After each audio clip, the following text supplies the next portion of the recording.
तो हाँ जी दोस्तों, क्या हाल है आप सबके। दोस्तों welcome back to my channel. दोस्तों मेरा नाम है निखिल और दोस्तों आज के इस वीडियो में मैं बात करने वाला हूँ इक्विटी शेयर्स और प्रेफरेंस शेयर्स के बारे में। जी हाँ दोस्तों, हम बात करेंगे कि इक्विटी शेयर्स और प्रेफरेंस शेयर्स में क्या डिफरेंस होता है और किसी भी कंपनी के प्रेफरेंस शेयर्स को कौन खरीद सकता है, कौन इन्वेस्ट कर सकता है प्रेफरेंस शेयर्स में, और प्रेफरेंस शेयर वालों को क्या क्या बेनिफिट्स मिलते हैं। तो ये सारी चीज़ें हम इस वीडियो में डिस्कस करेंगे, तो वीडियो को एंड तक ज़रूर देखना। और दोस्तों वीडियो स्टार्ट करने से पहले मैं आपको बता दूं कि अगर आपको वीडियो पसंद आए तो ज़रूर लाइक करना और चैनल को सब्सक्राइब करना मत भूलना। और साथ ही साथ अगर आप चाहो तो मुझे इंस्टाग्राम पे फॉलो कर सकते हो। तो दोस्तों जैसे कि आप सबको मालूम होगा कि जब भी कोई कंपनी नई खुलती है, अगर उसको बिजनेस स्टार्ट करना होता है तो सबसे पहले उसको पैसा चाहिए। तो पैसा कहाँ से आता है? पैसा आने के दो तरीके होते हैं, या तो कंपनी लोन ले ले या फिर कंपनी अपने शेयर्स को बेच करके मार्केट से पैसा इकट्ठा कर ले। तो कंपनी के पास में दोनों ही ऑप्शन होते हैं कि कुछ पैसा लोन लेकर के इकट्ठा कर लिया जाए और कुछ पैसा शेयर बेच करके इकट्ठा कर लिया जाए।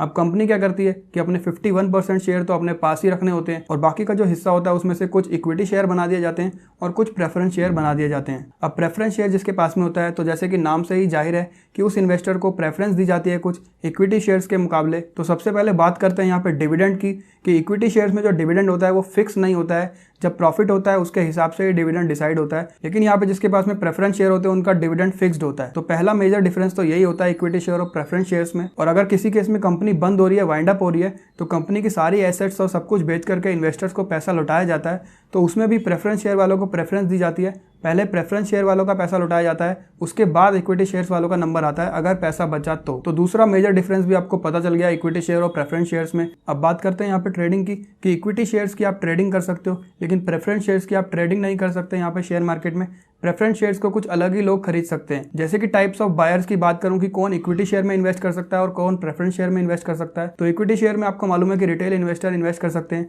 और फाइनेंशियल इंस्टीट्यूशन भी यहाँ पे इन्वेस्ट कर सकते हैं। लेकिन यहाँ पे प्रेफरेंस शेयर में रिटेल इन्वेस्टर इन्वेस्ट नहीं कर सकते। यहाँ पे सिर्फ फाइनेंशियल इंस्टीट्यूशन ही प्रेफरेंस शेयर को खरीद सकते हैं या फिर कोई वेल्दी इंडिविजुअल भी प्रेफरेंस शेयर में इन्वेस्ट कर सकता है। अब बात करें यहाँ पे प्राइस इंपैक्ट की, तो अगर प्राइस ऊपर नीचे होता है शेयर्स का तो इक्विटी शेयर होल्डर को डायरेक्ट इंपैक्ट करता है, लेकिन अगर प्राइस ऊपर नीचे होता है तो प्रेफरेंस शेयर वालों को कोई ज़्यादा फर्क नहीं पड़ता है, बिकॉज उनका जो होता है डिविडेंड फिक्स्ड होता है और उनको उसकी ट्रेडिंग भी नहीं करनी होती है। तो प्राइस ऊपर नीचे होने का जो इंपैक्ट होता है वो डायरेक्टली इक्विटी शेयर होल्डर्स के ऊपर ही पड़ता है, प्रेफरेंस शेयर होल्डर को नहीं पड़ता है। तो यहाँ पे काफ़ी सारी चीज़ें जिसमें प्रेफरेंस शेयर वालों को काफ़ी सारे बेनिफिट्स मिलते हैं, लेकिन यहाँ पे एक चीज़ ऐसी भी है जिसमें इक्विटी शेयर वालों को आगे रखा गया है। यानी कि यहाँ पे वोटिंग राइट्स की बात करूँ तो इक्विटी शेयर होल्डर्स को वोटिंग राइट्स मिलते हैं मैनेजमेंट चुनने के लिए, लेकिन प्रेफरेंस शेयर होल्डर्स को यहाँ पे कोई भी राइट्स नहीं मिलते हैं। प्रेफरेंस शेयर वालों का कोई भी राइट नहीं होता है यहाँ पे कंपनी की मैनेजमेंट में हिस्सेदारी लेने का, लेकिन यहाँ पे इक्विटी शेयर होल्डर्स के पास में राइट्स होता है कंपनी की मैनेजमेंट में हिस्सेदारी लेने का। तो ये भी एक चीज़ है कि जिसमें इक्विटी शेयर होल्डर्स को प्लस पॉइंट मिलता है। अब बात करूँ यहाँ पे एग्जिट की, कि अगर आपको किसी कंपनी के शेयर बेचने हैं या फिर किसी कंपनी के शेयर से छुटकारा पाना है तो इक्विटी शेयर होल्डर डायरेक्टली उस कंपनी के शेयर